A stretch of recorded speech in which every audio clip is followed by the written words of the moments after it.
Is 2025 the year of the Cardinals? What's Monti Ossenfort really like? And is Kyler Murray going to be the dude past 2025? We'll discuss.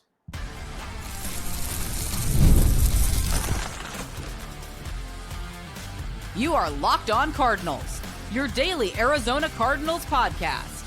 Part of the Locked On Podcast Network, your team every day. Alex Clancy, or follow me on Twitter, Clancy's Corner. Follow the podcast at Locked On AC Cards. Thank you for making Locked On Cardinals your first listen, free wherever you get your podcasts, and on YouTube, part of the Locked On Podcast Network, your team every day. Today's episode is brought to you by Game Time. Download the Game Time app, create an account, use code Locked On NFL for $20 off your first purchase. So, 15 years in sports media in Phoenix. This is my 9th season hosting this show, 10th year.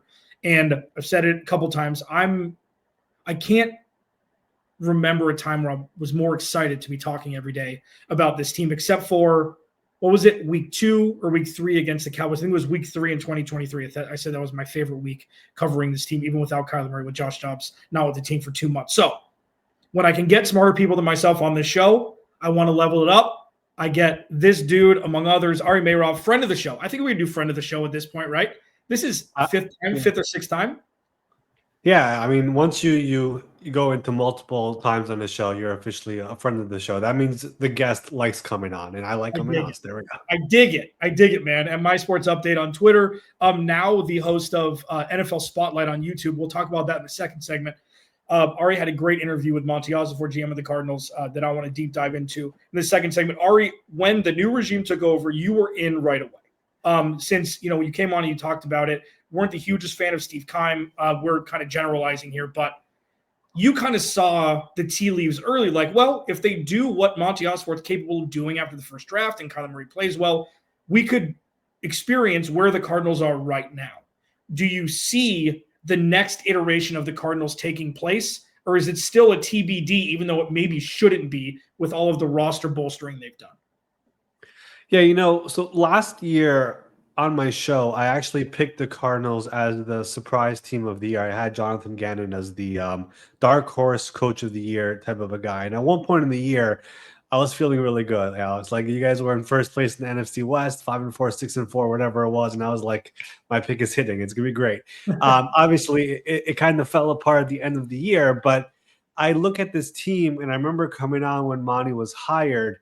I just looked at his first moves there, and it really reminded me a lot of the Detroit Lions rebuild when Brad Holmes got there, which was a bit of a similar situation, an aging roster, not many cornerstone players, and both GMs in those cases, Brad Holmes there, Monti Ossenfort here, realize this is not an overnight thing. We got to really rebuild this thing from the ground up and really not try to do any shortcuts. And as soon as Monti got there, obviously there was no crazy activity in free agency, no crazy contracts.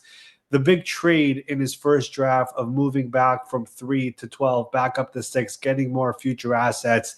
Obviously, where that Texans first round pick the next year came in was not where you guys were expecting. But it was basically him realizing that we're going to draft and develop and get younger and get more assets. And I knew Monti is a scout at heart. That's what he loves to do. And he was bringing in his own people, of course, David Sears, Rob Kissel. Like, I realized what he was doing, and I was like, all right, this is going to take some time, but if he does it the way he wants to do it, it's unlike the Detroit situation where they had to go out there and get Jared Goff. Like, he had Kyler Murray there. So once I saw that, I was like, okay, this is my team over here that I feel like give it a couple years and they're going to do this the right way. And last offseason, they started sprinkling in a couple of free agents here and there, but I feel like they weren't really sure. Should we go all in? Should we stay back yet? It was a bit of a half in, half out approach. This offseason was, we're going for it. We feel like we're ready. We saw the improvements from the young guys. We know we're a ascending team. Even the coaching staff, a lot of young guys who are also growing in their roles. And now this year was, let's go for it. Of course, we saw what they did with the defensive front. We saw what they did in the draft, getting the players that they did. We'll talk a little bit about that here in a second. But I saw them finally realizing, okay, we're ready for that next step. We're ready to make that potential playoff push. And this feels like the same year that Detroit had, where they were able to finally take the league by storm. I kind of feel like Arizona has that potential this year of all the young guys that they drafted, all the young guys they have, plus all the veteran additions as well. I feel like this could be a sneaky team going into 2025. Yeah, and I mean the interesting part when usually when people say go for it, it's they sign two guys to $120 million contracts, and they're going to be the dudes. You're going to get Jalen Ramsey, and you have Aaron Donald. You got big dudes. They signed very team-friendly deals across the board. I mean, Dalvin Tomlinson, Josh Sweat, and Trey McBride, namely, like Calais came back for 6.5, but it's like those guys are making like 110 combined.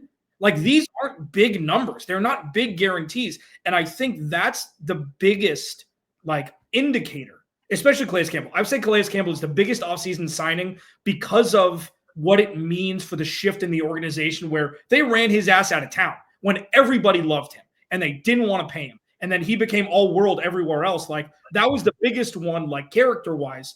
And you bring in Josh Sweat buying into this. He could have got more money elsewhere. Dalvin could have taken a paycheck and gone to Jacksonville. But they all see this vision, and that's the biggest impetus for me in believing that the next step is truly upon us if these dudes can play to 80% of their potential. I mean, you're spot on. And you look at the defensive front, that was one of the weaknesses last year. And I think Monty identified that. We know they were trying to get Milton Williams. That was just got way out of the price range they were looking at. Of course, goes to New England on that crazy contract. But you pivot to Josh Sweat, who is obviously an outstanding player as well, who also has that familiarity with Jonathan Gannon. Dalvin Thomas has been at a number of stops in his career, but all those teams love the player and the person. And of course, you mentioned Calais. The reason I love Calais so much, first of all, like he's one of the best people there is in the league. He kind of belongs in Arizona, like you said. But the Walter Nolan draft pick alongside that, Walter, in my mind, and speaking to people around the NFL, like scouts before the draft, there were people who liked him more than Mason Graham, which, of course, everyone talked about Mason Graham as a slam dunk top 5 pick. He ended up going number 5.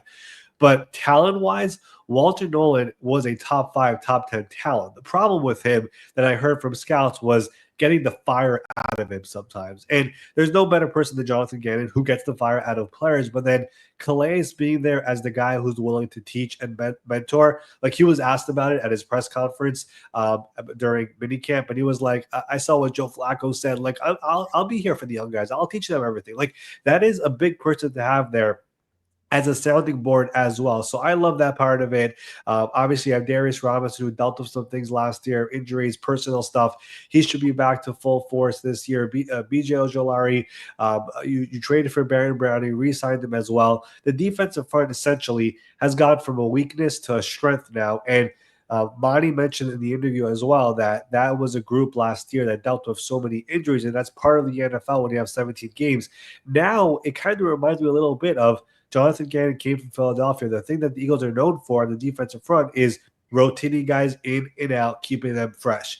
I think Arizona has the ability to do that this year with all the guys they have there.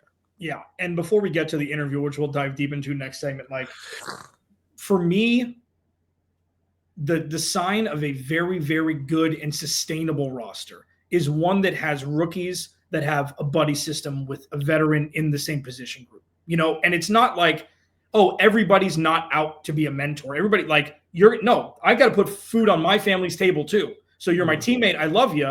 And I'm not going to also be watching film with you in the meantime. Like the Cardinals have Budda Baker. They've got James Conner. They've got Calais Campbell. Dudes that are all world Walter Payton Man of the Year dudes to be able to mentor guys like Trey Benson, Will Johnson, Garrett Williams still, who's turning into more of a vet, like Dadrian Taylor-Demerson, Walter Nolan, as you mentioned, like the infrastructure is strong for the Cardinals for the first time since I've moved to Phoenix and started radio in 2011. Like, I've never seen something like this before. But does that resonate from the national media? Because the indifference surrounding the Cardinals, we used to joke about this early on, like, what are we going to talk about? Nobody talks about the Cardinals. It's different now. Do you see it as a sustained difference? I mean, there's definitely a good blend of the veteran leadership and the right voices and the right people inside a locker room.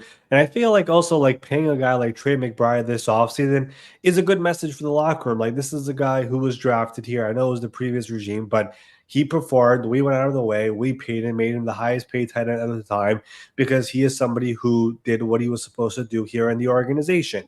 So that's also another good sign over here that they're doing. But I think of all those veterans you mentioned, again, going back to that Detroit example, When they were hired, there were a couple of players who were already in the building, but like the Taylor Deckers, the Frank Ragnows, and those type of guys. But they also brought in some guys outside the building, like a Jamal Williams, I remember, and a Michael Brockers, I remember. And those guys truly came in just to be a sounding board for the other player. That's really all they were there for. And they were perfectly fine with it. And now you had that blend of those type of players with the young guys. And I don't want to say they hold their hands or whatever, but at least those guys could lead by example and be there for the young guys. And we know all the young guys that have come through that Detroit building, that all made a difference. Detroit also, one of the unique things they did, and Arizona has a couple of guys at least on their coaching staff who are like this, but a lot of former players were on that coaching staff in Detroit, which is another sign of, okay, we did this before. We know how to do it. We know what it's like to be in the shoes of a player. This is how it's done. So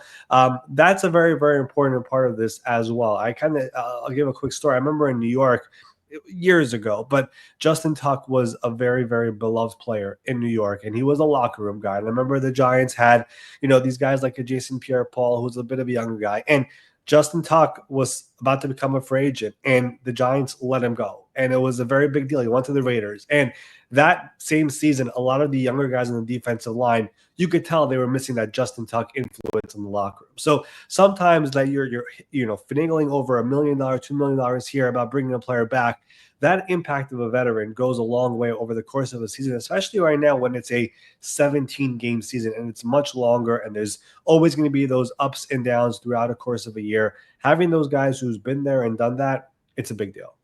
Hell yeah, it is. Ari Meirov, 33rd team, joining me. He also hosts NFL Spotlight, a new YouTube channel. He interviewed Monti Ossenfort a couple weeks ago, I believe. At this point, we're going to dive deep into it. What's Monty like? We'll talk about it next. This episode of Locked On Cardinals is brought to you by a new family member of ours in Rougiette. Okay, so you guys have probably heard of Viagra and Cialis, and maybe you've even tried them. But if you're looking for something beyond the usual pill, it's time to meet Rougiette Ready. Rougiette Ready is a next-gen prescription treatment designed to amplify arousal in the brain and boost blood flow. Unlike the usual pills that can take hours, Rougiette's 3-in-1 formula dissolves under your tongue and kicks in fast, on average in 15 minutes. Effects can last up to 36 hours. So you can stay confident and in control when the moment is right. Head to Rougiette.com/LockedOnNFL and use code LockedOnNFL to get 15% off today. That's Rougiette.com/LockedOnNFL and use promo code LockedOnNFL for 15% off. Individual results may vary with prescription treatment. Compounded drugs are permitted to be prescribed under federal law but are not FDA approved and do not undergo FDA safety, effectiveness, or manufacturing review. Please visit Rougiette website for full safety information.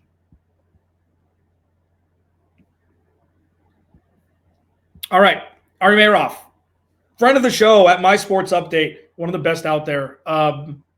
Dude, Monti Ossenfort reminds me like a combination of like a bodyguard and someone you want to introduce to your mother. It's kind of like a combination of like, he's a quiet dude, he's very forceful and strong when he speaks, and then he'll hug the bleep out of all of his players after a win. Like, he seems like 9 dudes in one. Heaven forbid GM show emotion. He is full of that. Talk to me about your first just inclination. This was kind of a special dude when you got to interview him on your show. So I have the NFL Spotlight show, like you said. It's on YouTube, Apple, Spotify, wherever you listen to your podcast. And the idea of the show, let me just give some background, is to have people around the NFL, player, coaches, executives, agents, whoever it is, who deserve some more recognition. So I was trying to get Monti for a little bit here because of what he's done in Arizona so far and how the team started with 4 wins and doubled it to 8 wins last year. And now it's clearly a team on the rise. And part of the reason I wanted to get him and what we do on the show is we go through some of these people's journeys to where they are right now in the NFL and how they even got here. And Monti has been in the NFL for 25 years right now. And I feel like, especially fans out there, we know whenever head coaches get hired, we know who they are. It's an OC, a DC. We see them every single week. GM's getting hired. You don't know who this scout is. You don't know who this cap guy is on some other team. Like, you never heard of the guy. You never see him over the course of a year. And that's basically Monti Ossenfort, because he was, locked in with New England for many, many years, went to Tennessee for a few years, but you never really got to see him much. There are no interviews out there with him. So I kind of wanted to get to know the person of who this man is. And it's such a fascinating journey of what he's had, because he was in New England and he won 4 Super Bowls, was part of those teams. And one of the things that I learned when speaking to him for 30 plus minutes there on the show is he has been around so many brilliant football minds over the course of his career. If you go back to New England, the amount of future GMs who were there, that he kind of was with them and saw them from a young age to eventually moving up the ladder and becoming a GM wherever it was. I'm sure that kind of gave him the confidence that he could do the same thing. Let me just list some names. Jason Light, who's now the Buccaneers GM, also had a stop in Arizona at one point. He was in New England. John Robinson was there. Nick Caserio, Dave Ziegler, Bob Quinn. At one point in the interview, he's like, when I mentioned all those names, he's like, Ari, you forgot about Adam Peters, who's now the Commanders GM. Thomas Dimitroff was there. Of course, Bill Belichick was there. Like, you have all these future GMs who were all in New England with him during the course of his time. And I think that probably played a big role in his career as well, where he sees all these guys who started as young scouts, young cap guys. Scott Pio is another name who was there, and basically seeing them rise up in the NFL and become GMs elsewhere. So that was one thing about him that was very unique. And just to give an example of just how long he's been in the NFL, his one of the first teams he was with was an expansion team. The Houston Texans, when they came into the NFL, that was one of the very first teams he was with. And he was with Charlie Casserly, who's another great GM over the years in the NFL. So he's been around some brilliant football minds. But one of the things that I kind of respected a lot about him that I realized before I interviewed him, but I think it's very, very difficult for executives around the NFL, Alex, is leaving a place you've been with for a long time. Like sometimes people get very comfortable being in one location, moving up the ladder and whatever it is. And eventually maybe I'll get a GM call here and there. He decided on his own in 2020 that, New England has been great for 15 years and I've loved every second here, but I want to take my place to a different location and see some other people work and keep on ascending in my career and working somewhere else. And he basically left the Patriots, left Bill Belichick, and went over to the Tennessee Titans, who once he got there and John Robinson was there, Mike Vrabel was there. If you guys remember, they were one of the very best teams in the AFC. He helped build that roster with John Robinson, and they were the number 1 seed in the AFC for a year. They got bounced by the Bengals in the playoffs that year, but they really became one of the better teams in the AFC, and he was a big part of that. And that's really where his career started to take off, because eventually while he was there, that's when other NFL teams started realizing, wait, there's this guy from New England who won 4 Super Bowls, who's now with this Tennessee team. Maybe we start interviewing him. And of course, he gets interviews in Chicago, in Carolina, in Cleveland, in Tennessee once John Robinson was let go. And of course, finally gets the job in Arizona. But you realize over the course of his career, how many places he's been and how many people he has worked with. And how he even got started in the NFL, breaking into the NFL, especially nowadays, it's hard. Like you want to get your foot in the door. He was able to get in, and we go through the story, go watch it. But his journey is a really, really incredible one. And of course, what he's doing in Arizona now, we could talk about that. But it's quite the journey for a guy who is a scout at heart, always wanted to do this, and did it for 25 years until he finally got his chance. Yeah. Ari Meirov, My Sports Update on Twitter, talking about his interview with Monti Ossenfort on NFL Spotlight on YouTube and wherever you get your podcasts.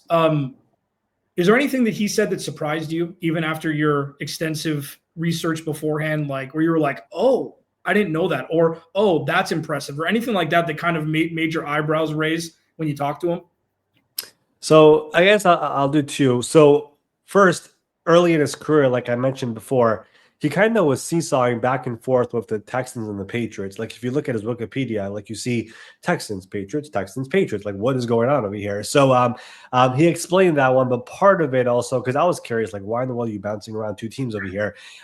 He mentioned that during one of those stops, the reason he went back to Houston was because he found his future wife there. It's like, that's a pretty good excuse. That makes a lot of sense. So I like that part of it. I didn't realize that part of his journey. And then the other one probably, and I guess it could be just GM talk, I guess, but I did ask him about doing that big trade with the Texans, moving from 3 down to 12, then back up to 6. And I asked him you knew you were getting a future first-round pick from the Texans. Did it hurt you to watch that next season, how much the Texans were winning? Everyone said that Arizona was going to have 2 top 5 picks out of this. And of course, the Houston pick ends up all the way in 27, where they make the playoffs and they win a playoff game.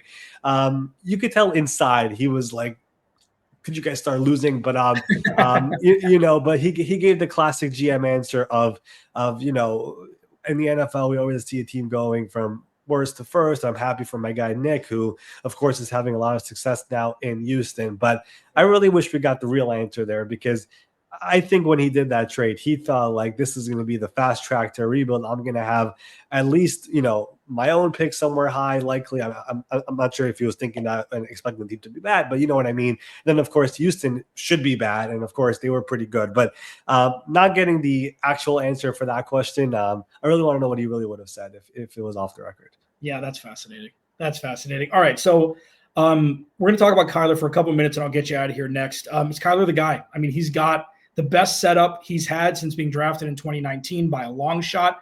Is it going to be enough for Kyler Murray to shut up the naysayers? We'll discuss it next. Ari Meirov joining me. This episode of Locked On Cardinals is brought to you by our friends over at Game Time. Have you ever decided at the last minute to head to a ball game with friends or family? Maybe it's game day and you suddenly realize, you want to be in the stands. That's exactly where Game Time comes in. It's the easiest way to grab last minute tickets without the stress. With the money you save on tickets, you can splurge on food, drinks, merch, or even invite a bigger group to come with you. Game Time makes it all possible. And Game Time makes buying tickets fast and simple. Prices on the app usually drop closer when you get to first pitch, and they've got incredible last-minute deals, clear seat views, and a lowest price guarantee that takes the worry out of buying. Take the guesswork out of buying tickets with Game Time. Download the Game Time app, create an account, use code LOCKEDONNFL for $20 off your first purchase. Terms apply. Again, create an account and redeem code LOCKEDONNFL for $20 off. Download Game Time today. Last minute tickets, lowest price, guaranteed.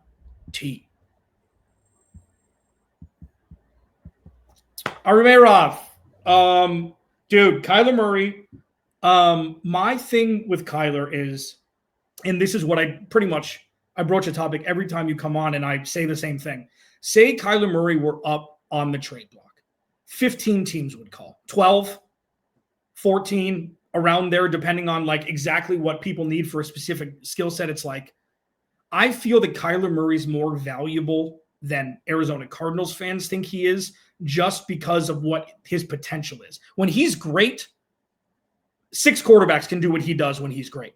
But then you see the bottom fall out more than you'd want a 6-year, 7-year quarterback to convey.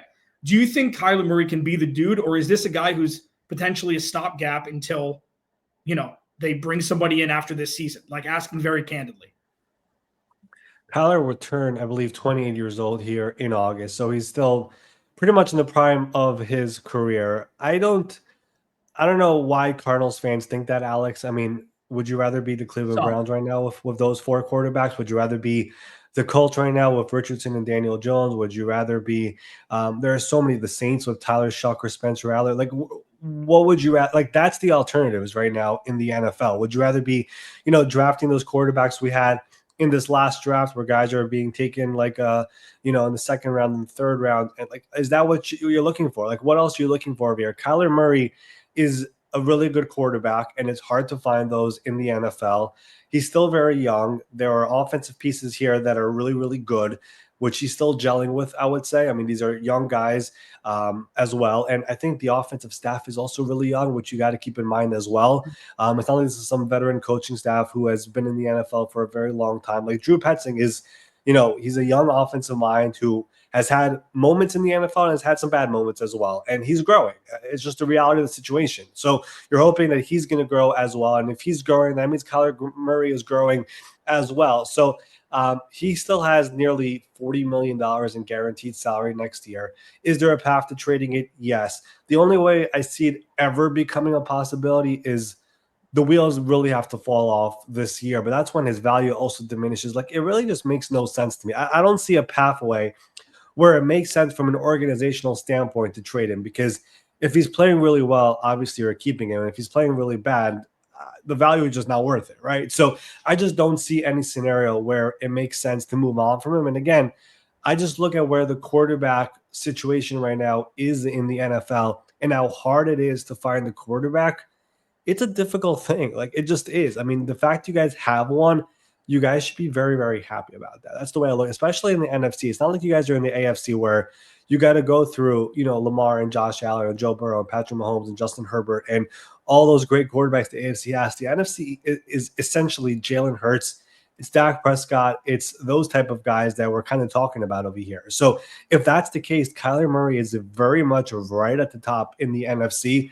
And if the team around him is good, that gives you a chance in the NFC. If you were in the AFC, I understand at least having that conversation. I get it. In the NFC, I just don't get it. Yeah. I mean, it's a struggle sometimes. I think one of the things that people don't really talk about a lot is like all of those vets that were at one place for a long time and then moved around, like Matt Ryan and Phillip Rivers and Aaron Rodgers and stuff like that. Those quarterbacks don't exist anymore. Like you don't have that dude you can bring in for a year and trust to get you to 8 wins. And then you hope the rest of the team can get you to 10 or 12 and a playoff spot. Like you need 2 quarterbacks on your roster pretty much at all times in case there's some sort of injury, because quarterback injuries have had a meteoric rise, it seems, over the last 10 years. And the Cardinals have that with Jacoby Brissett and Kyler. But I agree, man. It's like when the great is great, very few quarterbacks can do that. And I think massaging that out is not only Kyler, but it's also Drew Petzing getting better. So I agree with you. Ari, tell people where they can find you, dude. Yeah, I mean, at My Sports Update on Twitter, it's your one-stop shop for all NFL news. And like we mentioned before, NFL Spotlight, once a week, we have a special guest around the NFL. Somebody deserves more recognition. We had Monti Ossenfort, the GM, 2 weeks ago.